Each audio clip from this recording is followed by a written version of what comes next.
মূলসুধুরী উদ্দেশ্যে রওনা দিয়ে যাইতেছে। ইলিশা থেকে আসছে গ্রিন ওয়াটার 5।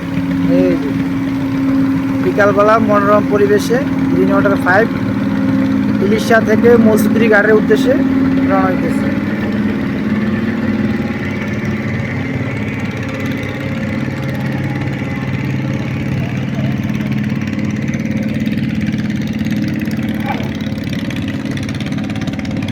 এই মূলসুধুরী হাট এই মেঘনার মোহনার পারে এখানে অনেকই যে ন্যাচারাল দৃশ্য, এখানে পাখির জন্দনানি, তারপরে যারা কৃষিকাজ করে সবজি চাষ করছে। আজকে হলো শুক্রবার, সাপ্তাহিক ছুটির দিন, স্কুল বন্ধ, কলেজ বন্ধ। এলাকার বড় ভাইরা এই জায়গায় পিকনিক করতে আসছে ট্রলারে করে। ভিউয়ার্স দেখেন, এই যে পিকনিক করে সবাই খেয়ে চলে যাচ্ছে। এই যে পিকনিকের ট্রলারে